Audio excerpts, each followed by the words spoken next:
Who is Bigfoot? What's his origin? Where does he come from? Many mysteries are revolving around this unexplainable creature. In this documentary episode, we will explore evidences available to us and will also bring you real-life experiences from the people who had a very close encounter with this remarkable creature.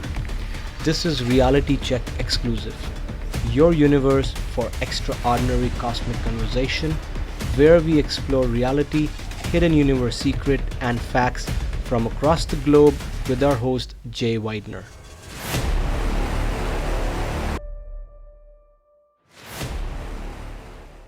Okay, hey everybody, Reality Check, Jay Widener.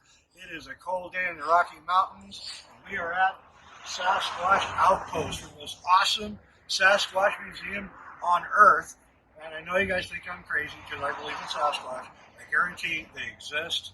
I have friends who've seen it. I've seen the evidence. Don't discount it. Sasquatch exists right here in America with us, walking among us. So let's take a look.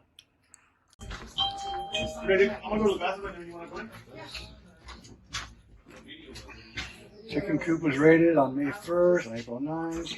They're camping at Goose Creek Trail, I saw one. July 8th, this is just this year. July 8th, one was seen camping in the open. Come on.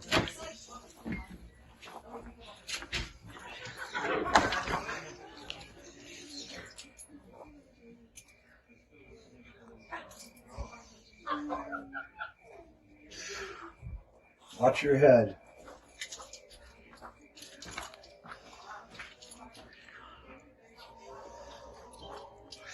Okay, right there. Bigfoot castings. These are foot castings. Who would walk around barefoot, you know? And more foot castings. There's a barefoot baby one. Look at the baby, infant baby one. You know, who would walk around in the snow, you know, right? Here's a picture. Look at these tracks. Okay, and here, more. Here's some more. This is, of course, Patty, the famous photograph of Patty. And as a filmmaker, I can tell you if I was going to fake this, I would never put breasts on because it would just add another obstacle of fakeness. So that's why I'm convinced that this is a real photograph. Here's some more foot castings from Colorado.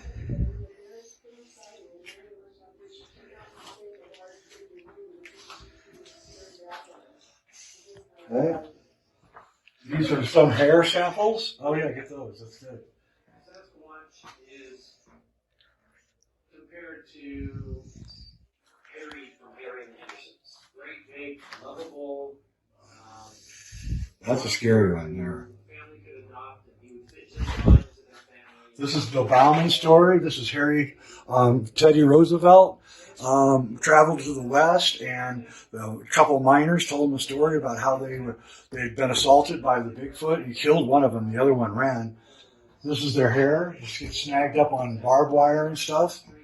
They're very human. It's not fur. See, it's hair, like we have. So that's why I believe they're human. Okay.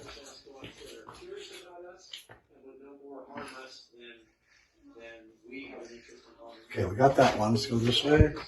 In here. Yeah, well, I guess we're going through the whole thing. Keep going that way.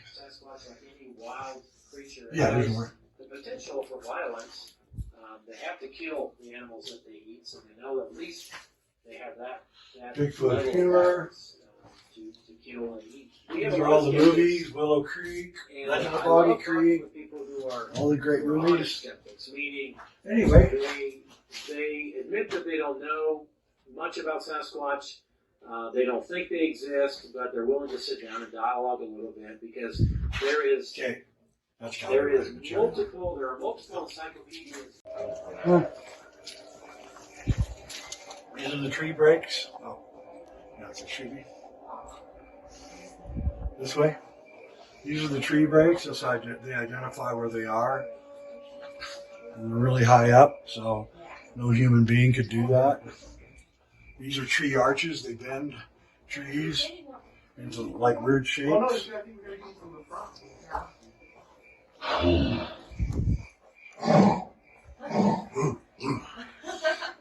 These are the sightings in Colorado. Please note there's one in Crestone. That's a sighting in Crestone, but these are all the sightings. Park County, where we are right now, has more sightings than any other place in Colorado. We had two friends who saw one the other day. Oh, yeah? 12 feet. Jeez. Make sure you get the statue. Little while. If I saw that, I'd shit in my pants. Oh my goodness. I know.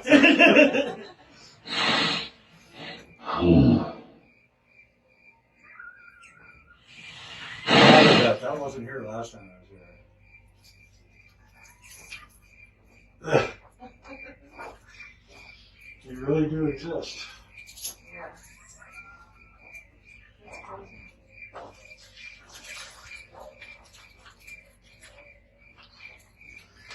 See the image? Like people come down. Karen. This is gifting. I highly recommend you don't do that. That's where you leave apples and stuff out, because if you stop gifting, they get really pissed.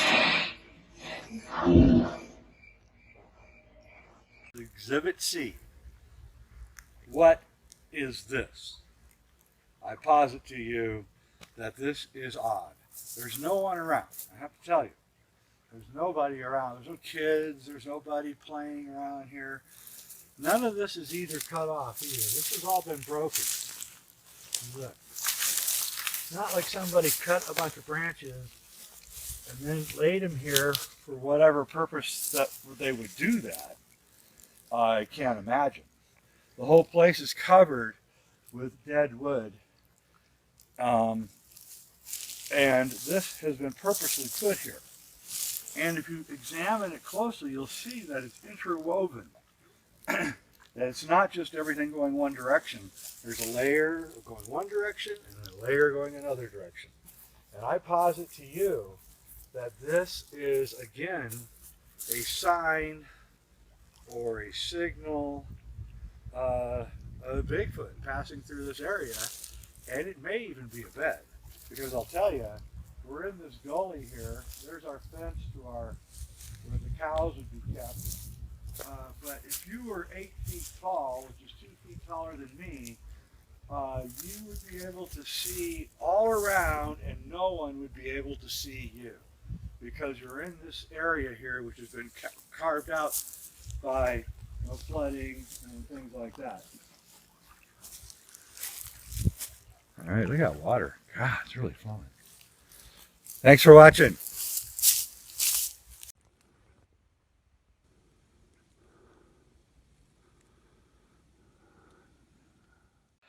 Hey everybody, Jay Widener, Reality Check, and we're continuing on our examination of Sasquatch, otherwise known as Bigfoot, and whether he's real or not. We just got an interview with Abel James where he described his encounter, and John, you heard the interview that we just did. Wonderful. What do you think? Wonderful interview. Yeah. Yeah, very, very honest, very direct, authentic, because he's just had this experience. And, Exactly.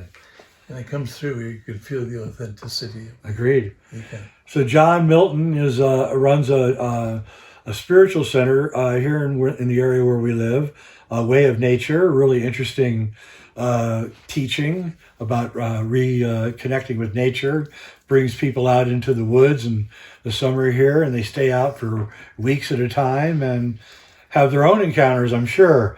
But John also has had his own encounters, not just here locally in Colorado, but around various places in the world. And he's not only another guy who's as convincing as Abel, but he's got a lot of street cred, and the fact that he's coming out publicly and talking about this is a big thing. So John, tell me about some of your encounters, like your first time. Well, I should start by saying I was trained in biology, animal biology. That's and right. Studied ecology, animal behavior in the Tetons and places like that. And so I came out of a biological kind of context. Science. And I have to say that I was complete skeptic on this subject for a long, long time. Same here. And I think it began to shift a little bit when I was helping set up national parks and doing reforestation projects in the Himalayas. A good friend of mine was running a project in a place called the Aran Valley. And he went back in, this is one of the secret or hidden valleys of Nepal. It's right along the border adjacent with Tibet. Very few people had actually been in there. And he came back out and we got together and he said, "John, I want to show you something." And I said, "Okay." And he came out and held up a track about this high of a Plastered. plaster cast Yeah. of a Yeti track. Yeti, right. And I looked at it. I looked at my friend, and I knew I'd known him for years. He's a very respected biologist, ecologist, and he's not the kind of guy who's going to go running around talking about things like this. But he, just like Abel, his sharing was absolutely authentic, and I had to accept the fact something had happened, and he actually had physical proof of what had appeared in that very sacred place. Then I was doing some work on setting up a park down in lowland Nepal, in a place called the Terai. And when I was doing this, one of the guys, we were working on an elephant back in those days. You don't have, jeeps are impossible, the terrain is too difficult. Elephant grass is 18 feet high.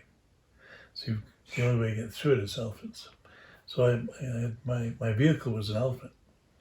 And I had the good fortune of knowing the king, and he provided me with one of his elephants as a gift for my project. And as I was doing this, a fellow was helping a bit with some of the other conservation projects in Nepal showed up. His name was Peter Byrne. Right. Now, for those who know the kind of the Bigfoot Sasquatch, he's kind of one of the grand old. He is the grand old. Yeah. He was funded by an American businessman, a millionaire. That's Tom Slick. Yeah, Tom Slick, right. That's right.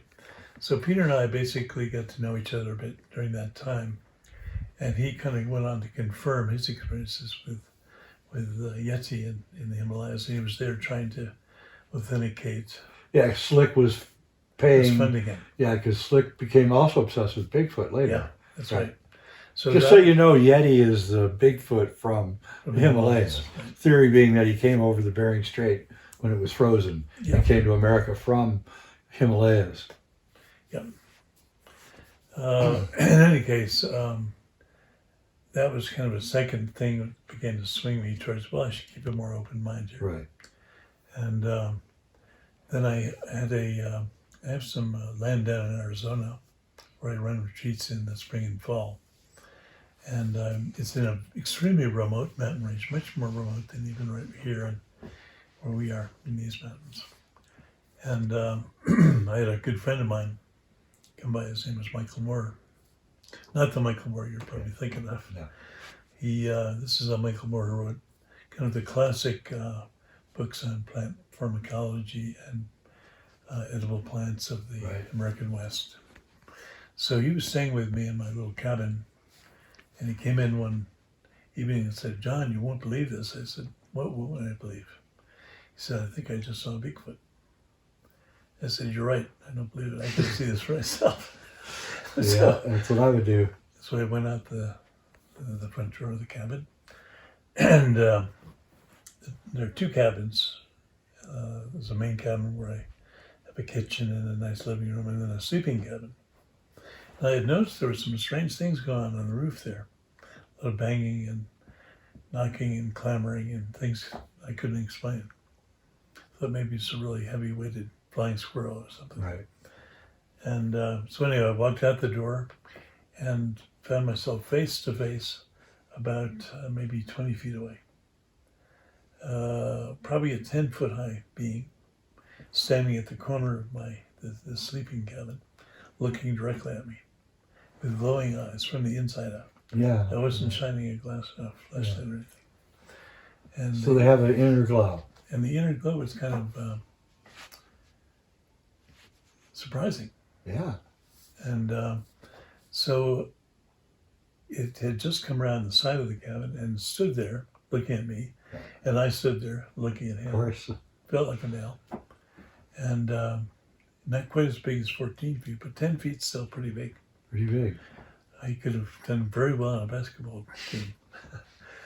So we just locked eyes for maybe, 30 seconds. And something happened during that time that I can't quite I can't really describe very well in words. But I shifted from being a skeptic to being, Yes. there's no question here. Yeah. And I didn't have any experience. I've heard reports of people having fear, Yeah. being afraid, all sounds going dead, and kind of a feeling of dread. You did not feel any of I that. had none of that. It was just the It was opposite. 2 in a row that didn't feel anything like It was that. more a feeling of, you described it well, a feeling of being introduced. And that this being was a being that had been living there for a very long time. Later on I heard stories of others that had encountered him. And but in the moment it was the experience of real connection, which is interesting because what I teach is how to take people who've lost their connection to nature and how to use all the senses, how to refine their perceptions of sight, sound, taste, smell, touch, Right. energy, balance, movement, Yep. and even the emotions and thoughts, and work with them to deepen the connectivity to nature, outer nature, inner nature, and true nature. So this is kind of what I'm all about these days.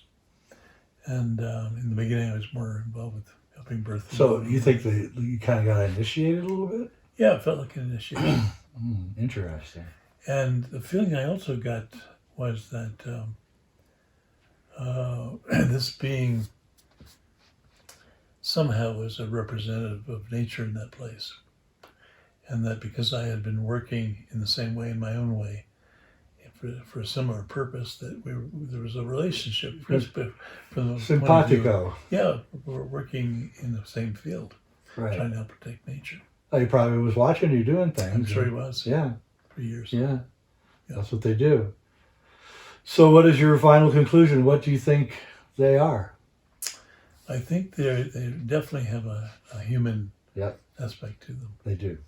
And I think the DNA, I've done a bit of research since then, and there's some evidence that they're at least part human DNA. Yeah. Every time that we do DNA tests on the Bigfoot hair, it turns out to be human. And so the DNA scientists throw it away. So you got a contaminated. It's crazy, huh? Yeah. So you can't ever get a. Yeah, we've had DNA test after DNA test, and they all point to a female Yep.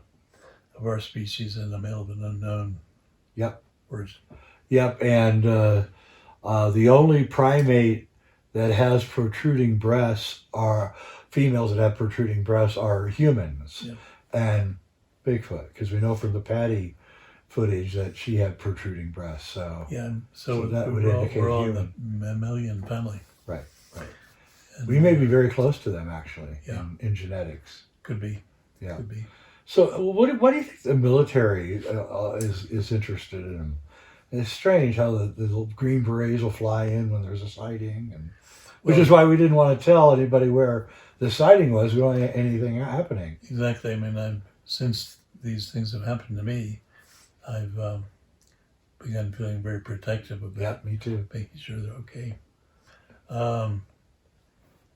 Well, think about it. If you've got a being on the planet that's somewhat like a human, and it's many, many times stronger. I mean, the power And strength of elusive. these beings is extraordinary. Plus, they seem to have an ability they're masters of invisibility. They are. They're the masters of hide and seek. They really are. So all of these things could be very useful to the military. That's true. I'm sure they have an interest Like in that. maybe making super soldiers or something. Something like Genetics. that, perhaps. Grab the genetics And then on the other side of the coin, here's a being who has been here longer than than our species. Absolutely. And goes back, a very long time. And that has abilities and talents that probably go beyond ours. I was And there's no control. The government has no control. That's right. That's exactly why. We were talking before. My family farms in New Hampshire too. We have this saying up there: "Live free or die" is the state motto for New Hampshire. And of course, these are beings that completely are free. They're totally free beings, and they live outside the human cultural realm. And they must be extremely highly intelligent to stay warm in the winter and. Well, the fur Yeah, helps, and some nice caves. And I've found places in the mountains here where I've found beds and places where clearly they've been sleeping. no, creek near my house. When we first moved here, somebody had carefully taken twigs and built a bed that was about this high and it was about 8 feet by 8 feet. Cool. It's still out there. It's starting to fall away now. Yeah. And we're like, who would come out here in the middle of nowhere and pick up twigs and make this? And I was like, I don't know. Yeah. Also, one time, I was in my house. It was morning. I was having my coffee, and my cat was next to me, and I heard a 2-foot animal or something run across my roof, which is 14 to 15 feet high. And the cat heard it too, because the cat followed the footsteps as it was running by. Wow. But I knew it wasn't. So I don't know. I mean, I don't know. Amazing. Well, I think the other thing that I'll tell one other brief story. It's related to what we're doing. Yeah. There's a group of Native Americans that live in Colombia. They're called the Kogi. Yep. They're incredibly powerful guardians of the earth. And for a number of reasons, we established a good friendship and relationship some years back. And so they've been coming to these retreats in Colorado. And one year we decided to do a program together and to do a joint program. And without going into too much detail about this, they came to the area where we had planned to do the joint program. We did the first day together. And then the elders of the Kogi came to me and said, John, we have something to share with you. And I said, what's that? They said, well, the guardians of this area are extremely powerful. And we have not been able to establish a correct relationship yet with them. Of course, you have. But we have to have that same kind of deep, authentic relationship with them before we can do the kind of work that we would like to do with you. So we will come back later after we've established that relationship. So then, of course, COVID hit. So it's probably going to be a year or two down the road. But they basically have served as part of the guardianship of nature. Yeah, let's get into that. You call them the wise ones? So my name for them is the wise ones. And why do you call them that? Because they have a profound level of intelligence and their sensing abilities, which is what I specialize in, is way beyond what our species is Hybrid, capable of. almost. Yeah, I mean, they've taken what we have it potentiated in potential in ourselves, but we have not realized that potential. Right. Yeah. So part of my job is to help our species realize that potential, and through that to come into a deeper level of harmony, coming into authentic relationship with our bioregion, with our local ecosystem, so we can live in harmony with that system, and to have a basis of being deeply connected with nature provides a foundation for doing that. So in a lot of ways, these beings seem to have gone way beyond what we have been able to do on that level. Yeah, so when you put people out and do those extended retreats, do they ever hear any encounters that they have? Yes, a number of times people have come back and reported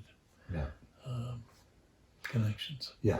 And of course, we have these, many people have reported the movement of sticks and a kind of calligraphy of symbols that are left behind as a kind of communication, apparently. Yeah. The X is one of them. Right, when the horizontal log up high up in the trees and stuff. Yeah, it's amazing. If I worked in Alaska for many years too. And up there, when you're at a site where these beings exist, sometimes you'll find trees planted upside down. Upside down, yes. The roots are up here, Yeah. kind of bare in the So trees. just pull it out and Planted in the earth like that. wow. It's really something. That's strong. So it tells you something about their strength. Yeah. So basically they're leaving these things up as Yeah. proof of maybe like trails, or also proof of maybe even sexual things, or Well, we can of course read all kinds of interpretations in, and the truth is we don't really know. yeah. But what we do know is that what they have left behind is very impressive. And in the case of the calligraphy that they do, this appears to be a very clear symbolic language. There's another area I can't really talk about today, but I've been gathering quite a bit of information about how they work spiritually. And I can't talk about that publicly, however. Yeah, well, I don't want to violate your thing. Yeah, okay. And also they have language. We have Yes, they have actual language. recordings of them talking to each other, Yeah. and it's a strange language. Sometimes it's like, well, I worked a bit in parts of Asia where there are many Yeah, yeah. Like monkeys. Southeast Asia, kind of. Yeah, Yeah. Well, John, thanks for coming on Yeah. Reality Check. It's been very interesting. I know my fans are probably a little surprised by me taking on this subject, but I don't care anymore. And there's a great show, by the way, on YouTube, How to Hunt, with a guy yeah, named that's- Steve. Steve. And He's great. he's balls to the wall at this No point. question about it. Yeah, he's not going to take any crap. So that's another show you kind of want to watch if you're interested in this subject. Anyway, thanks, John. Yeah, pleasure. I'm Jay Widener. This is Reality Check. Thanks for watching. Hey, everybody. Jay Widener, Reality Check. I know you guys think I'm crazy because I'm into Bigfoot, but I have reasons for that. And one of the reasons that I'm into it is because my good buddy, Abel, who's been on our show before, had an encounter with one. So why don't you tell us what happened to you? Sure, and thanks for having me again, Yeah. Jay. We were hiking up in the mountains. My wife, my mom, my dad, and we had hiked up to above 11,000 feet from about 8,000, and it was a long day, but we took it nice and easy. And let's say somewhere in between the Sasquatch outpost in Bailey, Colorado, and the Great Sand Dunes, up in the mountains somewhere. But a place that I frequent. I like to run up in the mountains, go on hikes and things like that. And this is one of my favorite ones. And I had some strange encounters, but never had seen anything before this particular day, which was the 16th of July of this year. And so I'm with my folks and my wife. We're coming down the mountain just below 11,000 feet, coming closer to 10,000, and looked down into this giant meadow that I'm pretty familiar with and have hiked by and down into a few times. And there is unmistakably a creature that is very dark, about 12 to 14 feet tall, as big as a tree, walking from one end to the other, close to the trail where we'd be coming down. And all four of us, as I spotted it first, looking down, we were a few hundred feet above, looking down into the meadow. We were very quiet and had been for about an hour as we were walking down, and I saw it and pointed it out. I didn't know exactly what to say to everyone else, and they saw it, and we all kind of said to each other, like, what are we seeing right now? Like, what do you see? Because my dad, we all grew up in New Hampshire. My family and then my wife stayed with us in New Hampshire for a while. We've all seen plenty of bears, moose, giant animals, and many times before, and nothing matched this. Not even close. So much bigger than we were expecting. And did it have any like peculiar traits that you remember?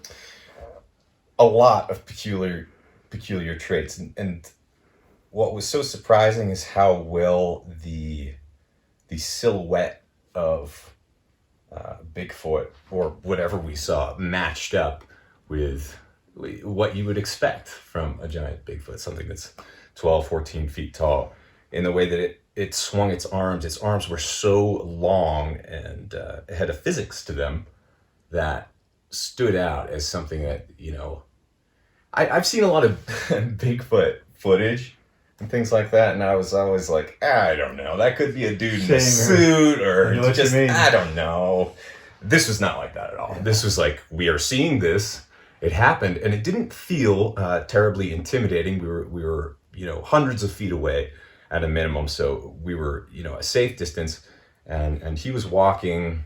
We probably saw him for about a minute and a half, 2 minutes, walk from one end, the marsh of the meadow, over to another part. And so his, and I say he, it could have been a female, I don't know, but it felt like a he for some reason. They don't usually get females that top out at about 7. Yeah, and this one was honking. He was so big that it seemed like 3 human males stacked upon each other, but the way that it was moving made it clear that it wasn't a dude in a suit or like someone messing around. Also, that's a really remote place. Like you have to put in the work to get there, and I guarantee you're right. Yeah. It's one hell of a hike. Many hours of hiking, and it's hard. It's dangerous. People die up there sometimes. All the time, every year. And so as he crossed from one end to the other, we all saw it. My dad's like, that ain't no moose. And and so the way that it moved was very much intact and made sense kind of biomechanically. I've been a runner and a marathon runner for a long time, so I'm really into posture and the way that the foot hits the ground and all that. I've never been into like looking for Bigfoot in that way and trying to analyze video footage or anything like that. And we didn't get any of this, but the way that it was moving was very, very strange and unusual, and like nothing we had ever seen before. The feet were kind of hitting the ground, like it was like a lurch, where it looked like he was not in a hurry, but covering serious ground really quickly. I mean, with that tall, you'd have to have an 8-foot gait at least. That was the other thing, the grasses that are in this particular meadow come up, depending on where you are, at least to my knees, maybe up to my neck. Sometimes you could be walking through a trail and the grasses are all, you're completely obscured. And he was not walking on a trail. He was kind of walking in a diagonal across the meadow. And as the feet were moving and as he was swinging his arms, it looked awkward and fluid at the same time. It's really hard to describe, but nothing like the way a human would move. More like the hunchback of Notre Dame if he were somewhat more coordinated, if that makes sense. More graceful. More graceful. There was a grace to it. When you see an awkward animal moving quickly, it looks nothing like the way a human would move, but you can tell that it is a natural thing. And so this was a natural thing. This was a living, breathing, not a phantom or an interdimensional thing. It was a living, breathing animal. Interdimensional.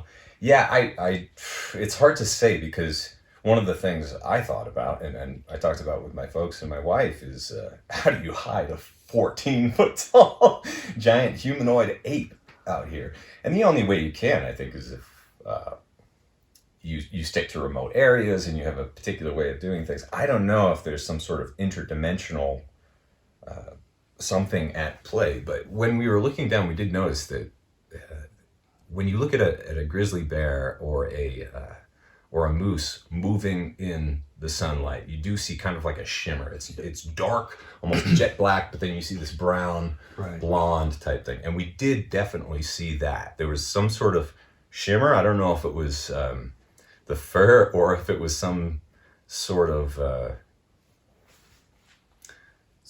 trick. Like there's a legend that I've heard that when the ships first came to North America, they were out on the horizon and on the water, and unmistakably there should have been something giant there in people's minds, but supposedly only the shamans could see them.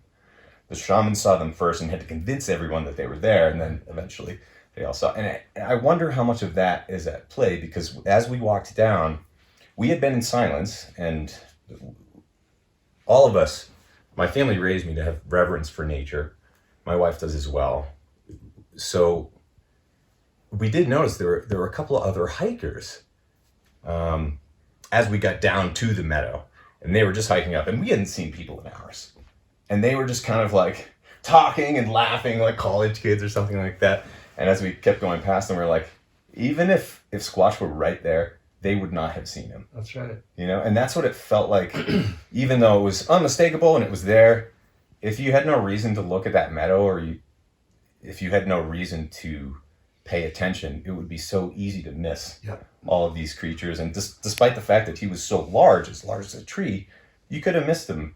And it was only, 90 seconds, 2 minutes. So you do have to really pay attention and hone your senses. Actually, 4 people witnessing one of these for 1.5 to 2 minutes is one of the rarest sightings. I've looked at hundreds of sightings. This is one of the rare sightings I've ever heard of. That's why your sighting changed my life. Really? Yeah, it did. Wow. Now I am like, when I'm in the woods, I'm looking everywhere now, man. Yeah. It felt like the spirit of the mountain in a lot of ways. It's and humbling. Not humbling in the way that, like, you see a big bear or a mountain lion, you're like, this thing could eat me. It was like, nope, this one is smarter than you. This one is more advanced, maybe older. It's in touch with something so much deeper than humans usually get in touch with. And it could eat you for breakfast if it wanted to. So, and I've always thought this way about the mountains around here in Colorado, and pretty much any mountain. Going down to Peru, the Apus, they're gods. And if you don't respect them, you won't get down. You might die. And I did get that impression where if you disrespect nature up there especially, you could be in serious trouble. But if you honor nature, he might help you get back in a way. Now, I've thought about that. I actually talked to David Paulides about that, the guy who wrote the Missing 411 books. And I said, come on, man, if somebody's up there and they're really doing some damage, don't you think that the big guy might just do something and make them disappear? Yeah. And he had to admit that, And accidents happen up there. do. Slips and Who knows? rock slides. Also, trees maybe fall. he's just got an abscessed tooth that day. Right. Right? Could be. You don't want to be on his bad side, that's No. for sure. One other thing we did notice as we came down to where we saw him cross to in the meadow, like the area that he was walking towards, we noticed 2 giant aspen trees in an X like this, so large that humans really, without tools up there. Were they wouldn't have dead been able- aspen trees? Yeah, at least one of them. I think both of them were, and it didn't look like they fell that way. And we've seen that sort of thing many times before. And it just tickled us that that's where it looked like he was walking. Well, since you had your experience, I've been up to that area, and they're all over the place. Yeah. Those X's, They they're are. horizontal, up in the trees, 30 feet high, and I'm going to make it a larger expedition because 2 or 3 hours just can't cover it. It's too big of an area. Yeah, It's huge, yeah. huge area. So, has it changed the way that you feel about walking and running in the woods? Yeah, because I was always, especially when I first, coming from New Hampshire to Colorado, like there are bigger creatures out here. Yeah. And coming to the West in general, we don't really have grizzly bears, but we do have mountain lions, and we have other things, and coyotes, and I've heard wolves, it sounds like, and I think you have as well. I think I saw one. And there are things that can chase you out there. And so I've always been very hyper aware. Like running through the woods is not a smart thing to do when it No. comes to No. predatory animals. And so No. I'm very, very careful. But what's strange is I feel like if you go up there, once again, with reverence, I felt more protection than I felt some sort of antagonistic relationship, which we lived in the Smoky Mountains of Tennessee for a while, and there was a very antagonistic relationship between whatever was happening there, which, and we mentioned this before we started recording, they were taking down a lot of the trees for timber on the mountain that was like right across from us. and there seemed like there was we saw helicopters and other sorts of things happening there. We heard gunshots and all sorts of strange noises, and we know that our neighbor had a whole lot of stories about, they called them, what was it? Some of them were like wood men, I think they would call them. So they were like littler Sasquatch, almost people who had been living in caves for a long time, like small ones. And then there was the big, giant Bigfoot who would throw logs at you, would throw rocks, some people on their own property out there. And they were like, almost nobody left their house in that place in the Smoky Mountains where we lived without a gun. Almost no one went out without, kind of gearing up first and feeling like you had to kill something or protect yourself in some way. And this, the places around in Colorado where I've hiked, it's hit or miss, but this particular place where we saw him does not have that sort of relationship. And in fact, a lot of the people here for, the past few decades and certainly hundreds, probably thousands of years have been honoring these creatures and honoring the place. And I think that's really... It's a different mentality than Tennessee, for sure. Yeah. I mean, I love Tennessee, love the people, but we don't run around with guns all the time here and all that, even though it's dangerous. But it made me wonder, like, how dangerous would it be to bring a gun up there? If he's watching you, I've heard that he knows when you have a gun. I would think so. Track. I would think. I would not. I would not. I would feel so much less safe with a gun up there than I would. I would too, because even with a 357, you couldn't take down a 14-footer. No. There's just no way. You'd have to all you would do is piss it off. It'd just be pissed off. Yeah, and if there's any hint of that thing being interdimensional or smarter than you, I wouldn't shoot at it. And if you do want to see it, I would also. The one thing I didn't mention is I had been taking pictures because I was with my family, mostly just of nature, not really. I don't love taking a whole lot of pictures, but with the folks, it was a really special experience and all this. And as soon as we saw him, my wife was just like, "You should take a picture," and I was like, "No." I was overwhelmed by the feeling of no way, that will never happen. I will never do that. I'm glad you didn't. And it felt like it was coming from him though. Yeah. And more than me even. Yeah. So you think, I'm a firm believer that you don't see a Bigfoot unless he wants you to see him. And I've never seen one. I've just seen evidence. And I don't know if I'll ever see one, but you got to see one. So you have any theories on why the big guy showed himself to you? Well, it was a unique situation having my family there. So my mom, my dad, and my wife, who is strawberry blonde and doesn't really blend in necessarily that much. And I've heard tell of Bigfoots or Sasquatch being interested in people and curious about them. And maybe you can elaborate more on the... Well, no, there's many instances where younger, blonde, especially strawberry blonde, women have had Bigfoot become obsessed with them. Yeah. Even follow him home. One of my friends, when she was in her 20s, she was just gorgeous and had blonde hair, and it would get on her roof at night and howl. Oh my gosh. Yeah. So, so I think you're right. I think it was probably attracted to your wife. And it did seem like there was some sort of curiosity or affection. It didn't feel. We did not feel fear. We all talked about this. Nice. How when we saw it, despite the fact that it was so much larger than us and could eat us for breakfast, we all just felt kind of tickled by it. And like when you see a really special grizz or a moose or elk or something else that's kind of unusual and special to see out in a place where you don't usually see Absolutely anything like that. And so we were all just very comforted by that, but it helped keep us in line and stay true to, I think, the way that we hiked up is the reason that we saw him on the hike down, if that makes sense. We were really appreciating, being midsummer, the wild strawberries, the roses were in bloom.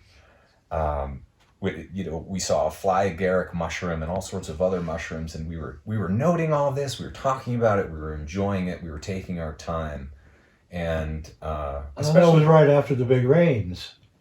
Yes. Yeah. Yeah, it was. Yeah. So everything was just, the Columbines actually were the most, in terms of volume and just peaking in beauty, like more than I had ever seen, more than any of us had ever seen. It was a really magical day. And I think if you're not in that mental space, which often I'm not, that was a magical day. Like I said, I probably wouldn't see him, or I wouldn't notice him, or other people might not as well. And so I think they want you to keep track of, they're here to teach us. They always have been, but I think because of the nature of our culture, we've isolated ourselves from that consciousness. Yeah. So, yeah, that's just really interesting. What do you got to say to the skeptics? Just laugh. Why would anyone ever come out and talk about Bigfoot if if they didn't see something? Okay, maybe I do agree attention, with that. like people might do it for attention, but if you have no proof and you just have like some story, then that's not going to work out too well for you. And there have been, that's pretty obvious when you see fake footage or when you see people who just come up with these stories and they want attention. But I almost felt like it's a responsibility, like, and I want to keep it secret. I don't want to tell anyone except for very close friends where it was. Nobody will find out. Out of respect. Yep. And I would want that respect. If I lived up there and I wanted to get away from people and I were crossing that meadow, I can't imagine how incensed that would be if someone took a picture and posted it, on Daily Mail and like all across these memes. Or just you. Internet. Yeah. Just you crossing and have somebody take a picture and post That's what it. I mean. Yeah. Like who would ever want that? Especially like a natural creature that is obviously hunted. Like humans don't tend to be hunted. That creature is hunted by many humans, right? Yep. And so Apparently the military too. Yeah, I would think so. So I think it's really important that people recognize that there's no real reason to come out and say that you saw something that shouldn't exist.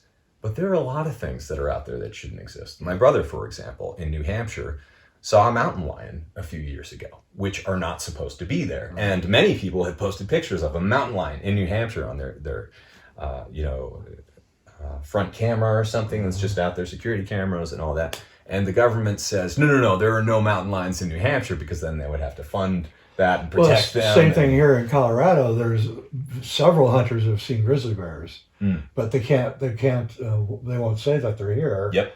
And the wolves are here, and they won't say they're here because it'll take more funding. Yeah. To track them down and things, so they just ignore it. So if we know that the government lies about creatures that do exist, that we know for a fact exist, like wolves and lions and bears and all of that, then why wouldn't they have been lying about many other things, especially if there's a risk of humans ever discovering that there are creatures smarter than them? Also, Fish and Wildlife are keeping track of all the elk, all the moose, and pretty much all the deer. They're keeping counts on them and everything. They know when they're disappearing mysteriously. Yeah. Right? And we know that right where you were, that's elk herds go there, deer herds go there. There's even moose up there. Yep. So, yeah. Fortunately, the place that you saw that is a very well protected place, both physically and spiritually. Yep. So I think that is going to be the saving grace for the creatures that live up there. And I'll say, after all of the hiking that we've done over, I'm 37 years old and I've been a runner and a hiker my whole life, and we've traveled to almost every state, me and my wife hiking around and bringing the dog, and a lot of times, not this time. And never once have we seen anything like this, but this is probably the most protected land, surrounded by the most intact kind of spiritual culture in a lot of ways around those particular mountains that I've ever seen or walked through. And it's one of the reasons we love hiking around that particular area of Colorado, is because you can feel it. You can feel the serenity and the peace and the fact that nature has been protected and for the most part undisturbed for a long time. And I think that's where you're most likely to have a positive encounter. And if you want to see Bigfoot and have a bad encounter, than go and mine, go and chop down the trees, go to remote parts of Canada in the mountains and destroy the land, and you'll meet him, but you won't want to. You won't want to. That's interesting. You didn't have dogs. Bigfoot doesn't like dogs. No dogs. Yeah, you didn't bring your dogs that day. That's good. You wouldn't probably have not seen it if you'd had your dogs. I would agree. Yeah. Because they are not emotionally mature for nature most of the time. And no, they run around, they chase, they're well fed. Yeah. And they run chasing everybody that's just starving to death. They're on the edge of starving all the time. It's like not fair at all. Yeah. I ran a spiritual resort in California, and I outlawed dogs and pissed everybody off. But they would bring their dogs and run down the deer. And Yeah. And if you really want to experience nature, then you have to try to be invisible. You do, and definitely Sasquatch can do that. I don't know how he does it. I just know that unless you're looking for him, you're probably not going to see him. Yeah. Yeah. Yeah. And we were planting that seed as a joke on the hike up the mountain, where I'd see, a couple of trees like this or a pile of rocks over there, and I'd be like, definitive proof that Sasquatch exists. So you were joking about I was joking about it. I probably said the word a good half dozen times on the way up, just joking around, because it was like the running joke. You come out to Colorado, and this is their first time kind of like hiking in that particular spot in Colorado. And so it was a funny joke on the way up. And then on the way down, we were all just kind of speechless, but that's amazing. It felt right. There's something that felt so right about it. And, when people go out in nature, a lot of times they don't notice the birds or the sounds. Yeah. And if all the birds go quiet, that means that oftentimes you're sticking out. That you are the threat. You are the thing that doesn't belong. If you can get to the point through meditation or connecting to nature or whatever it is, just getting in good vibes where the birds are singing and animals are actually comfortable around you instead of being intimidated, I think that's where you need to be. Right. In order to get that sort of thing going. Yeah, and then when you're in that place and the birds are, singing and everything, and then when everything goes quiet, that's when you have to worry. Yeah, that's when you have to pay attention. Yeah, that's when you better start putting your head on a swivel and looking around, because some kind of predator is in the area. Yes. And very interesting. The most interesting encounter I've ever heard, actually, after literally hundreds of encounters I've followed. And yours is, one thing is that 95% of the encounters that I've talked to people, it's always just one person. I never, I want to believe it's like, I don't know, man. Dude, that would have been the worst thing ever. I think about this, because I go up for runs. Very often up there. And if I had seen Bigfoot or Sasquatch, as big as a tree by myself, I would have been excommunicated from my own family. And the same family that I saw it with would have been like, all right, let's get him some help.